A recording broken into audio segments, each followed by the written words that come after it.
Di sini saya akan menceritakan kisah Nabi Ayub alaihissalam. Nabi Ayub alaihissalam adalah cucu Nabi Ishak bin Ibrahim alaihissalam. Beliau merupakan seorang nabi yang memiliki tingkat kesabaran yang luar biasa dalam menghadapi cobaan hidup dari Allah SWT.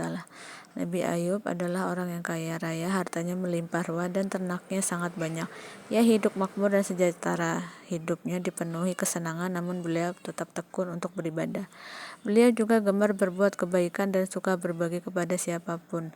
Semua orang memuji kebaikan, ketulusan, dan keikhlasan Nabi Ayub dalam berbuat kebaikan. Bahkan para malaikat pun juga memuji beliau.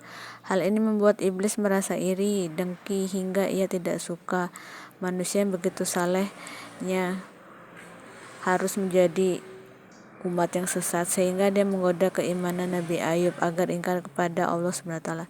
Namun ternyata iblis gagal. Iblis pun tidak menyerah. Ia pun dan para pembantu iblis lainnya mulai menduduki keimanan Nabi Ayub alaihissalam. Mula-mula mereka membunuh semua ternak Nabi Ayub, kemudian merusak kebun Nabi Ayub dan juga membakar semua harta kekayaannya. Ketika Nabi Ayub dan anak istri beliau tetap beribadah dan tidak pernah mengeluh, mereka pun semua menerima takdir dengan ikhlas. Iblis dan para pembantu iblis lainnya kemudian mendatangi putra dan putri Nabi Ayub di rumah mereka, menggoyang-goyangkan tiang rumah sehingga rumah mereka roboh dan semua anak Nabi Ayub alaihissalam meninggal dunia. Iblis mengira usahanya sudah berhasil menggoyahkan iman Nabi Ayub karena Nabi Ayub sangat menyayangi putra dan putri. Namun meskipun begitu, Nabi Ayub tetap beriman kepada Allah SWT walaupun hatinya sangat sedih dan jiwanya terasa sakit melihat anaknya pada meninggal semua. Iblis pun tidak patah semangat, kemudian menaburkan penyakit pada sekujur tubuh Nabi Ayub sehingga Nabi Ayub menderita penyakit kulit yang sangat menjijikan. Sehingga orang-orang di sekitarnya menjauhinya karena takut tertular. Mereka menginginkan Nabi Ayub segera pergi meninggalkan lingkungan rumah mereka. Maka pergilah Nabi Ayub dan Rahmah istrinya ke sebuah tempat yang jauh dari permukaan manusia.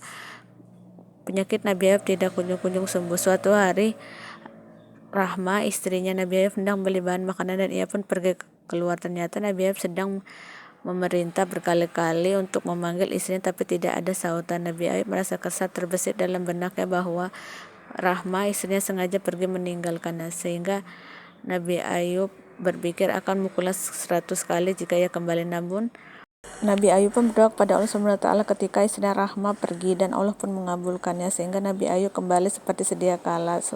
Kulitnya bersih kembali, begitu pula dengan wajahnya.